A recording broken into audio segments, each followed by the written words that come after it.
Le souvenir d'un de mes premiers shows, en fait, c'était à l'Échourie sur la rue Saint-Joseph.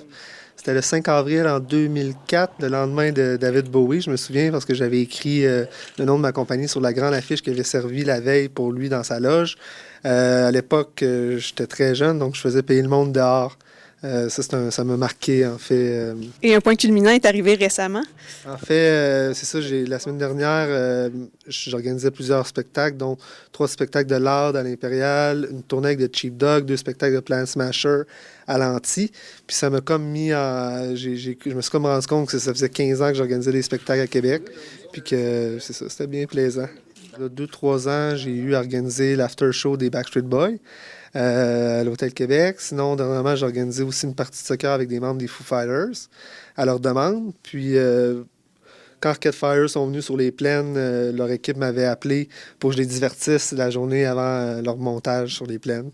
Donc, c'est ça. Je suis souvent appelé par les artistes pour m'occuper d'eux.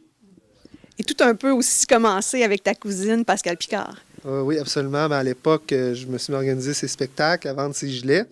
Puis j'ai aussi booké des spectacles pour elle dans plein de villes au Québec. Puis je suis devenu son directeur de tournée partout dans le monde. Donc, on a côtoyé beaucoup d'artistes, donc Katy Perry. On est allé à Los Angeles. On était avec Leonard Cohen à l'ambassade canadienne. Donc, on a eu beaucoup de plaisir. Et tu nous accueilles ici au magasin Exo. Pourquoi? En fait, Exo, c'est un peu ici que tout a commencé, parce qu'à une certaine époque, tu sais, quand il n'y avait pas Facebook, ben moi, je venais ici à chaque jour ramasser des fleurs, des shows à venir, j'achetais mes billets de spectacle. La personne qui travaillait ici me parlait un peu des groupes de musique, j'achetais mes CD, elle faisait écouter de la musique. Donc, pour moi, ici, c'est un endroit très important. Et quelle est la prochaine étape pour District 7? En fait, on va essayer d'organiser les plus gros shows possibles. Éventuellement, ça serait le fun dans des arénas ou des grands festivals extérieurs. Ce serait ça ce que j'envisage dans ma vie.